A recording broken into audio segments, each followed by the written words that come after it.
I'm Jamie Toale, and today I'm going to read the story of Ferdinand by Monroe Leaf with drawings by Robert Lawson. Once upon a time in Spain, there was a little bull, and his name was Ferdinand. All the other little bulls he lived with would run and jump and butt their heads together, but not Ferdinand. He liked to just sit quietly and smell the flowers. He had a favorite spot out in the pasture under a cork tree. It was his favorite tree, and he would sit in its shade all day and smell the flowers. Sometimes his mother, who was a cow, would worry about him. She was afraid he would be lonesome all by himself. "Why don't you run and play with the other little bulls and skip and butt your head?" she would say. But Ferdinand would shake his head. "I like it better here, where I can just sit quietly and smell the flowers." His mother saw that he was not lonesome, and because she was an understanding mother, even though she was a cow, she let him just sit there and be happy. As the years went by, Ferdinand grew and grew until he was very big and strong. All the other bulls who had grown up with him in the same pasture would fight each other all day. They would butt each other and stick each other with their horns. What they wanted most of all was to be picked to fight at the bullfights in Madrid. But not Ferdinand. He still liked to sit just quietly under the cork tree and smell the flowers. One day, 5 men came in very funny hats to pick the biggest, fastest, roughest bull to fight in the bullfights in Madrid. All the other bulls ran around snorting and butting, leaping and jumping, so that the men would think that they were very, very strong and fierce, and to pick them. Ferdinand knew they wouldn't pick him, and he didn't care, so he went out to his favorite cork tree to sit down. He didn't look where he was sitting, and instead of sitting on a nice cool grass in the shade, he sat on a bumblebee. Well, if you were a bumblebee and a bull sat on you, what would you do? You would sting him, and that's just what this bee did to Ferdinand. Wow, did it hurt! Ferdinand jumped up with a snort. He ran around puffing and snorting and butting and pawing the ground as if he were crazy. The 5 men saw him, and they all shouted with joy. Here was the largest and fiercest bull of all, just the one for the bullfights in Madrid. So they took him away for the bullfight day in a cart. What a day it was! Flags were flying, bands were playing, and all the lovely ladies had flowers in their hair. They had a parade into the bull ring. First came the bandoleros with long, sharp pins with ribbons on them to stick in the bull and make him mad. Next came the picadors, who rode silly horses, and they had long spears to stick in the bull and make him even madder. Then came the matador, the proudest of all. He thought he was very handsome, and he bowed to the ladies. He had a red cape and a sword and was supposed to stick the bull last of all. Then came the bull. And you know who that was, don't you? Ferdinand. They called him Ferdinand the Fierce, and all the bandoleros were afraid of him, and the picadors were afraid of him, and the matador was scared stiff. Ferdinand ran in the middle of the ring, and everyone shouted and clapped because they thought he was going to fight fiercely and butt and snort and stick his horns around. But not Ferdinand. When he got to the middle of the ring, he saw the flowers in all the lovely ladies' hair, and he just sat down quietly and smelled. He wouldn't fight and be fierce, no matter what they did. He just sat and smelled, and the bandoleros were mad, and the picadors were madder, and the matador was so mad he cried because he couldn't show off with his cape and his sword. So they had to take Ferdinand home. And for all I know, he's sitting there still under his favorite cork tree, smelling the flowers, just quietly and he is very happy. The end. Hi, I'm Joe McLaughlin. I work here at Lunenburg Public Access and for the town of Lunenburg. I'm here today to read you a story. I go by the name Joe, but to a couple of special people, I go by the name of Mom. So here's my story. It's called Where the Wild Things Are, written and illustrated by Maurice Sendak. And let's get started.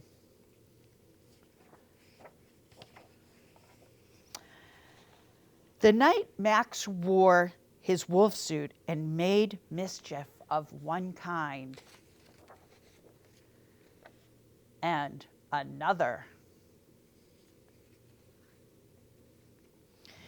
His mother called him "Wild Thing," and Max said, "I'll eat you up." So he was sent to bed without eating anything.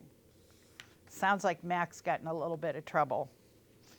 So he went to his room. But that very night, in Max's room, a forest grew. How exciting. And grew. And grew until his ceiling hung with vines and the walls became the world all around. And an ocean tumbled by with a private boat for Max, and he sailed off through the night and day. And in and out of weeks, and almost over a year, to where the wild things are. And when he came to the place where the wild things are, they roared their terrible roars, and they gnashed their terrible teeth, and rolled their terrible eyes, and showed their terrible claws. Oh boy. Until Max said, "Be still," and tamed them with a magic trick of staring into all of their yellow eyes without blinking once. And they were frightened and called him the most wild thing of all. In fact, they made him the king of all wild things. "And now," cried Max, "let the wild rumpus start." And they danced around, and they were wild in the night with the trees and the stars. And they hung on trees and swung from the trees. And they were all just wild. And Max rode on the back of some of the wild things like he was the king. He wore a crown. "Now stop," Max said, and sent the wild things off to bed without their supper. And Max, the king of all wild things, was lonely and wanted to be somewhere, or wanted to be where someone loved him best of all. Then, all around, from far away, across the world, he smelled good things to eat. So he gave up being king of where the wild things are. But the wild things cried, "Oh, please don't go. We'll eat you up. We love you so." And Max said, "No." The wild things roared their terrible roars and gnashed their terrible teeth and rolled their terrible eyes and showed their terrible claws. But Max stepped into his private boat and waved goodbye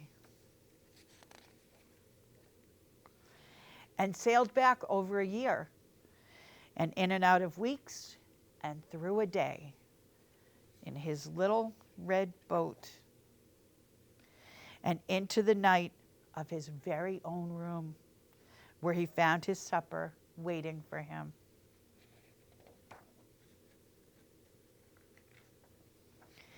and it was still hot. The end. The True Story of the Three Little Pigs by John Skyska, illustrated by Lane Smith. Everybody knows the story of the three pigs, or at least they think they do, but I'll let you in on a little secret. Nobody knows the real story because nobody has ever heard my side of the story. I'm the wolf, Alexander T. Wolf. You can call me Al. I don't know how this whole big bad wolf thing got started, but it's all wrong. Maybe it's because of our diet. Hey, it's not my fault. Wolves eat cute little animals like bunnies and sheep and pigs. That's just the way we are. If cheeseburgers were cute, folks would probably think you were big and bad too. But like I was saying, the whole big bad wolf thing is all wrong. The real story is about a sneeze and a cup of sugar. This is the real story. Way back in Once Upon a Time, I was making a birthday cake for my dear old granny. I had a terrible sneezing cold, and I ran out of sugar.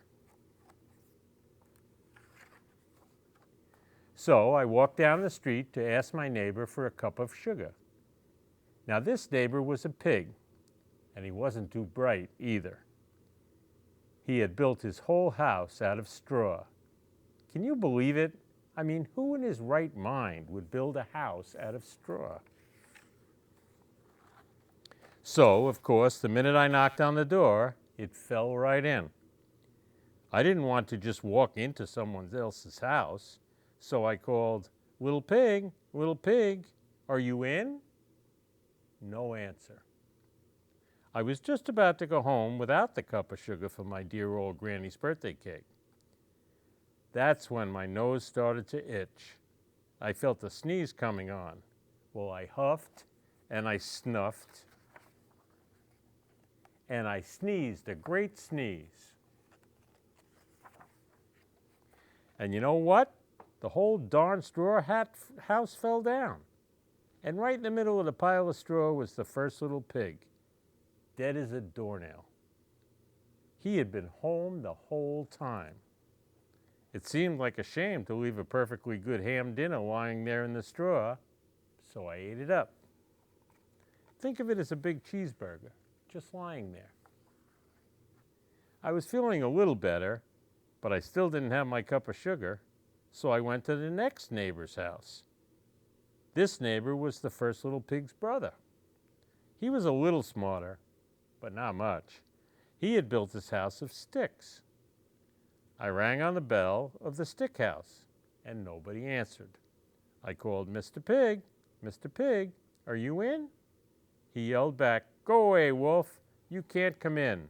I'm shaving the hairs of my chinny chin chin. I had just grabbed the doorknob when I felt another sneeze coming on.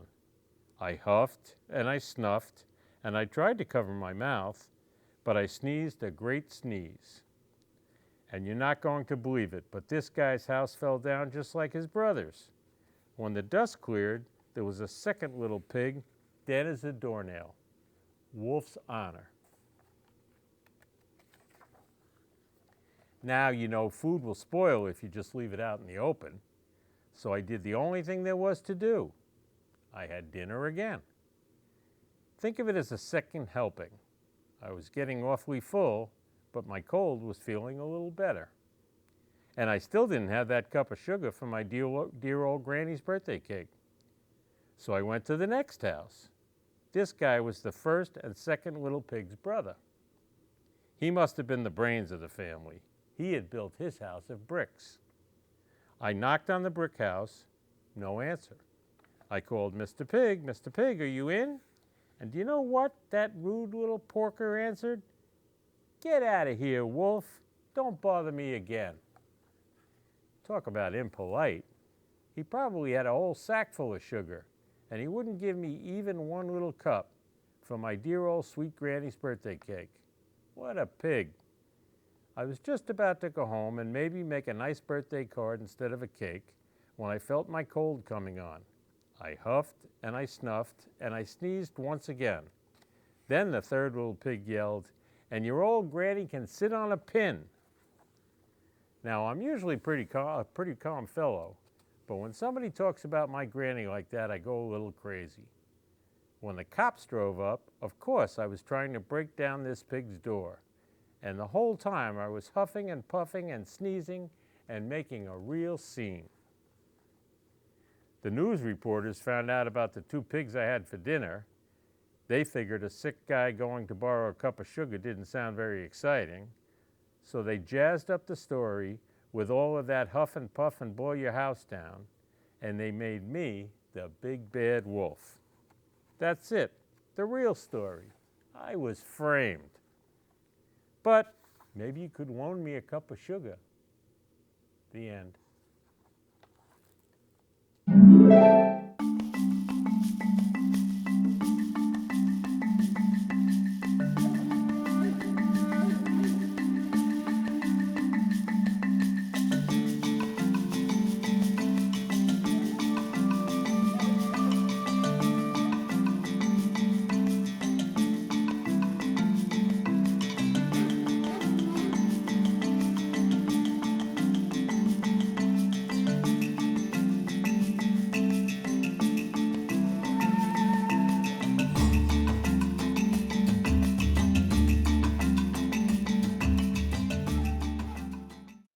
Thank you for watching Lunenburg Storytime, the books we love.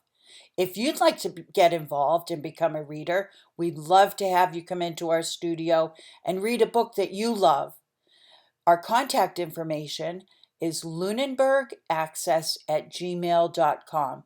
So send us an email today and let us know if you'd like to become a reader. Thank you.